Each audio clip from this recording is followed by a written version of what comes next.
आप देख रहे हैं फर्स्ट ट्रेड। मैं हूं दीपाली राणा और मैं हूं मिहिर भट्ट। और आज कुछ हद तक संकेत जो हैं वो थोड़े फ्लैटिश ज़रूर हैं, लेकिन इसे मंदी के संकेत नहीं कह सकते। देखिए, बजट के बाद भी मार्केट ने एक अपमूव दिया है और 4-5 महीने की ऊंचाई पर क्लोजिंग देने के बाद हो सकता है कि मार्केट आज थोड़ा सा रिस्क एवर्स रहे। कल पॉलिसी है, उससे पहले शायद ये कोई डायरेक्शनल मूव देना ना चाहे, लेकिन हाँ, ये ज़रूर है कि अगर आज 8800 डिफेंड हो जाता है या फिर अगर इससे थोड़ा सा नीचे फिसल भी जाता है मार्केट, तो वो कोई बहुत बुरा नहीं होगा मार्केट के लिए, क्योंकि आज ग्लोबल क्यूज़ जो हैं वो काफ़ी हद तक मिक्स्ड है। हमने देखा यूएस में भी कुछ हद तक जो संकेत थे वो मिले जुले थे।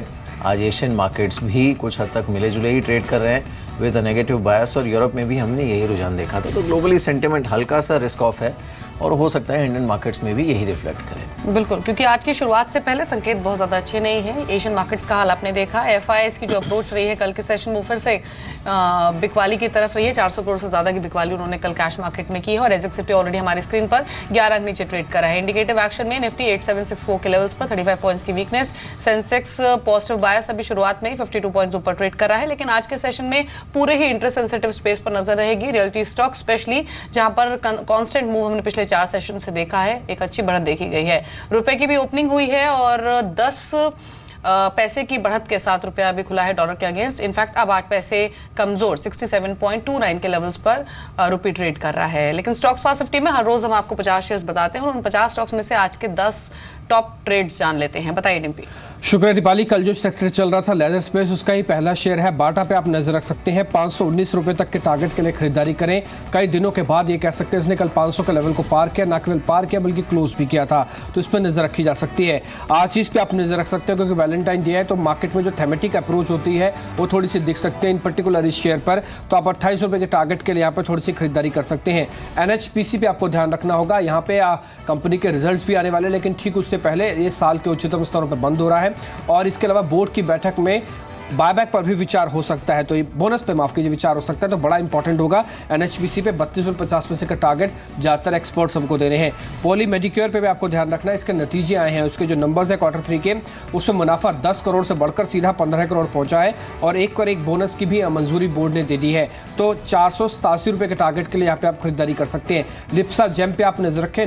न्यूमिरा सिंगापुर ने इसमें कुछ हिस्सेदारी को खरीदा है। ये करीब 1.25 करोड़ शेयर हैं जो कि 66 रुपये के दाम पे खरीदे गए हैं, तो इसका इंपैक्ट आज देखने को मिल सकता है। 70 रुपये तक शेयर चला जाएगा, इस पे आप ध्यान रखें।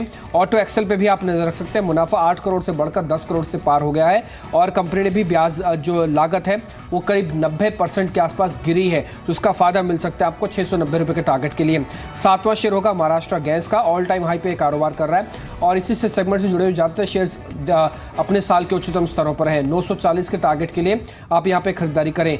वर्धमान पॉली पे भी आप नजर रख सकते हैं। टेक्सटाइल के सस्ता वैल्यूएशन वाला शेयर है और यहाँ पे कुछ एक मजबूती मिल सकती है क्योंकि डिलीवरी वॉल्यूम और वॉल्यूम एप्रिसिएशन दोनों ही यहाँ पे देखने को मिल रहा है। टारगेट होगा 88 रुपये का। ग्रेफाइट इंडिया, आप इस पे भी आप नजर रखें। 10 साल का ब्रेकआउट इस शेयर पे देखने को मिल रहा है और अर्थव्यवस्था में तेजी आने से ग्रेफाइट की जो मांग है वो एकाएक तेजी से बढ़ सकती है, तो 106 रुपये के टारगेट के लिए यहाँ पे खरीदारी की जा सकती है। और लास्ट में श्री इंफ्रा में भी नजर रखें, कोई सड़क निर्माण और उससे उपकरण से जुड़ी हुई जो कंपनीज पे पॉजिटिव असर देखने को मिल सकता है। ये भी अपने साल के उच्चतम स्तरों के आसपास चल रहा है और 102 के टारगेट के लिए यहाँ पर भी खरीदारी की जा सकती है। बिल्कुल, तो ये वो स्टॉक्स हैं जिस पर आपको नज़र रखनी चाहिए। इस बीच निफ्टी इंडिकेटिव टिक्स में 18 पॉइंट ऊपर है, सेंसेक्स 26-27 पॉइंट ऊपर ट्रेड करते हुए। हमारे साथ हमारे मेहमान बने हुए हैं, लेकिन आज जिस तरह के टेपिड ओपनिंग की उम्मीद है सुब्रा, आज अगर सॉफ्टनेस देखने को मिलती भी है मार्केट में तो एडिशनल बाइंग करेंगे क्या आप?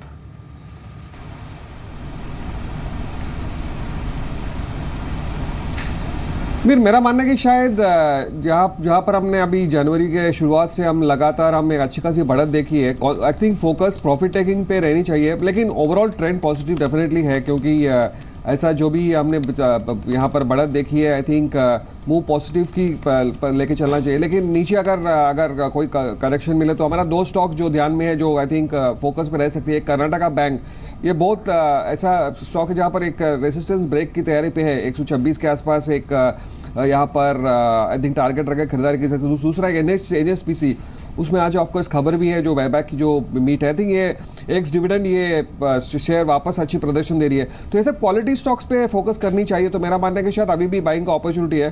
तो ऐसे 2 स्टॉक है जो आई थिंक यहाँ पर खरीदारी का मेरी तरफ से राय है। जी विवेक, आखिरी क्वेश्चन होगा आपसे भी। थोड़ी देर पहले हम ब्रोकरेज हाउसेस के रिपोर्ट्स देख रहे थे। पेट्रोनेट, एलएनजी, गेल और आईजीएल, इन तीनों ही स्टॉक्स पर हाउसेस पॉजिटिव हैं, लेकिन स्पेशली आईजीएल पर आपका क्या व्यू है, जहां पर एक कांस्टेंट मूव हमने देखा है और कल इसने 1000 के लेवल्स भी पार किए थे? The undertone continues to be positive as far as IGL is concerned. Further upside not ruled out. But in my past shows, I have been discussing about Aegis Logistics. This stock yesterday flared up like anything. उसका जो नतीजे थे बहुत ही अच्छे थे. Not only that, हमें लग रहा है कि उसमें अभी स्टोरी शुरू हो रही है. कल शायद 175-80 के लेवल पे क्लोज दिया है. हमें लगता है in less than 2 years, this stock should be crossing 300 level mark. जी चलिए विवेक, शुक्रिया हमारे साथ इस बातचीत में शामिल होने के लिए। Thanks for joining us.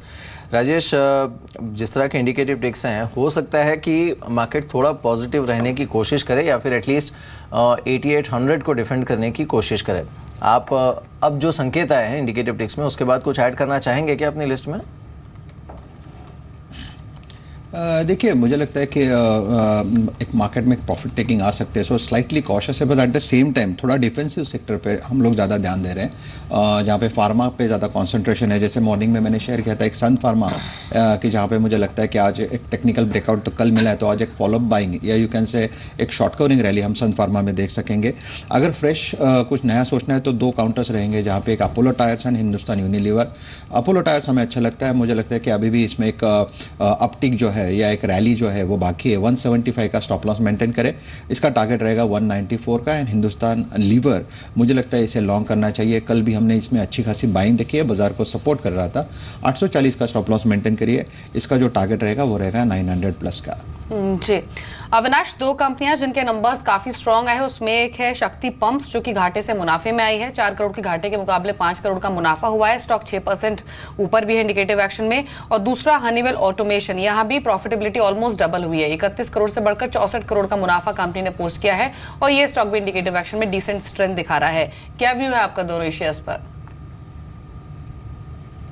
I think Deepali, दोनों ही शेयर्स हमको लग रहा है कि शॉर्ट टर्म में मोमेंटम पॉजिटिव ही रहेगा। शक्ति पंप्स की अगर हम बात करें तो बेसिकली एग्री फोकस वाली कंपनी है। गवर्नमेंट ने जिस प्रकार से बजट में एग्री सेक्टर के लिए जो इनिशिएटिव्स अनाउंस किए हैं, इसका फ़ायदा तो कंपनी को ज़रूर मिलेगा। तो यहाँ से भी एक अच्छी रीरेटिंग मिलेगी और क्लियरली आने वाले क्वार्टर्स में होपफुली ऑर्डर बुक बढ़ती है तो अर्निंग्स ग्रोथ भी मोमेंटम पकड़ेगी। रही बात हनीवेल ऑटोमेशन की, तो हमको लग रहा है कि इस प्रकार का नतीजा काफ़ी समय के बाद आया है। इस कंपनी में इक्विटी काफ़ी कम है। रिपोर्ट्स मार्केट में ये भी है कि शायद कंपनी एक बायबैक भी करे। तो मुझे लग रहा है कि डेफिनेटली दोनों ही शेयर्स में जो पॉजिटिव ट्रैक्शन है वो मेरे ख्याल से आने वाले कई दिनों के लिए चल सकता है। तो मजबूती आगे भी स्ट्रेच एक्सटेंड हो सकती है, ऐसा अविनाश मानते हैं। सुब्रत, जुबिलेंट फूड्स पर नेक्स्ट टारगेट्स क्या हो सकते हैं? कल सबसे ज्यादा बढ़ने वाला शेयर था डेरिवेटिव सेगमेंट में। अर्निंग्स का भी सपोर्ट आया है और ब्रोकर हाउसेस भी पॉजिटिव हैं पोस्ट अर्निंग्स। क्या राय है आपकी जुबिलेंट फूड्स पर? दिवाली बहुत जबरदस्त गिरावट के बाद अभी ऊपर आई। अभी कल की अगर क्लोजिंग देखें तो ये एकदम 200 DMA के आसपास ये बंद हुआ है। तो अगर नियर टर्म टारगेट पकड़ के चले तो शायद 1050, 1075 यहाँ तक जाने की संभावना है। वहाँ पर शायद मुनाफा वसूली आ सकती है, लेकिन शायद कहीं ना कहीं ये शायद एक बॉटम आउट फेस पे है और अभी 900 का एक स्टॉप लॉस लगा के पोजिशनल ट्रेड भी ली जा सकती है। लेकिन इमीडिएट शॉर्ट टर्म में आई थिंक 1050 के आसपास मुनाफा वसूली आ सकती है।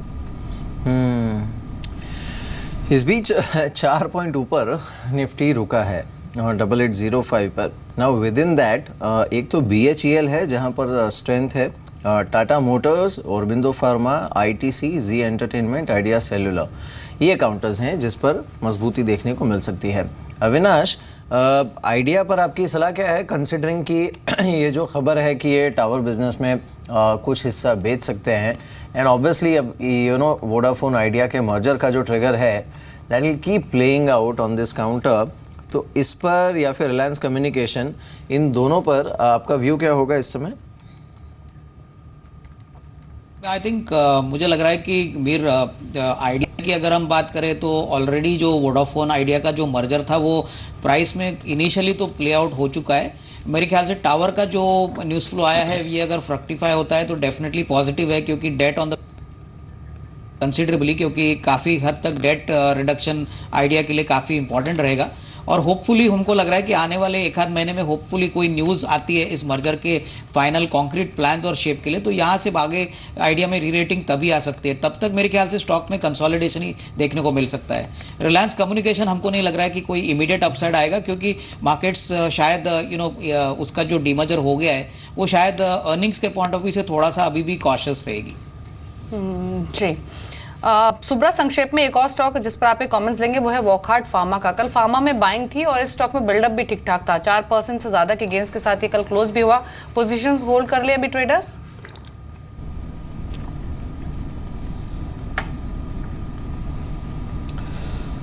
दीपक, आई थिंक फार्मा में कहीं ना कहीं लास्ट वीक से हम एक रिवाइवल पैटर्न देख रहे हैं, तो उस लिहाज से यस एक risk reward I think favourable है। तो अगर किसी को फोकार्ट पे पोजीशन है और उनको आई थिंक होल्ड ऑन करने का, तो 675 का एक स्टॉप लॉस लगा के होल्ड ऑन कर सकते हैं। बहुत ज़्यादा फिलहाल अपसाइड कोई नज़र नहीं आ रही है, लेकिन ये अगर 730-35 के ऊपर अगर कंसोलिडेट कर पा रहे हैं तो शायद यहाँ से अच्छी खासी मूव देखने को मिल सकती है। तो एक न्यूट्रल स्टांस है, तो मेरा मानना है कि जिनके पास पोजीशन है एक स्टॉप लॉस लगा के चले तो आई थिंक वो बेटर स्ट्रैटेजी रहेगा। बिल्कुल। देखिए दीपाली, और एक चीज़ है आज के ट्रेड में ना, इंडेक्स का चाहे जो भी हो, लेकिन निफ्टी बैंक के लिए बहुत ज़्यादा रिस्क ऑफ मोड में नहीं जाना मार्केट के लिए अच्छा होगा। कल पॉलिसी है, उससे पहले ये अगर रिस्क ऑफ हुआ खासकर सेकेंड हाफ में, तो ये कुछ हद तक मार्केट के लिए भी एक चैलेंज क्रिएट कर सकता है, शॉर्ट टर्म चैलेंज पर कर सकता है। राजेश, क्या लग रहा है आपको? बिकॉज ओपनिंग तो यहाँ पर भी फ्लैट ही एक्सपेक्टेड है, निफ्टी बैंक पर भी। मीर, मुझे लगता है कि अगर आप ऑप्शंस का भी डेटा देखो तो 20,500 पे हाईएस्ट ओपन इंटरेस्ट बिल्ट है, कॉल भी और पुट में भी। इससे क्लियर कट स्ट्रैंगल जहाँ पे बना हुआ है। अगर आप ओवरऑल रैली भी देखो बैंक निफ्टी में, तो हमने देखा रफली 17,700 17,800 से लेके रैली हुई है 20,340 तक, 350 पकड़ के चलिए। तो मुझे लगता है कहीं ना कहीं स्लाइटली ओवर स्ट्रेच है। तो प्रोबेबिलिटी यही बोलती है कि यहाँ से अपसाइड बहुत लिमिटेड है, यानी 20,500 के ऊपर जाना थोड़ा डिफिकल्ट है। मे बी कल आरबीआई पॉलिसी के बाद अगर कुछ सरप्राइज मूव आता है तो it could be a different story all together, but technically कहीं ना कहीं लगता है 20,500 पे एक रैली थमनी चाहिए और यहाँ से एक करेक्टिव मूव आनी चाहिए। हमें लगता है बैंक निफ्टी अगर 20,500 का रेजिस्टेंस लेगा तो रफली इसका करेक्शन जो है रफली 700 से 800 पॉइंट का करेक्शन आएगा, यानी आप पकड़ के चलिए 19,700 तक एक करेक्शन में यहाँ से देखता हूँ। जी, तो बैंकिंग स्टॉक्स के बिहेवियर पर आज फोकस रहेगा।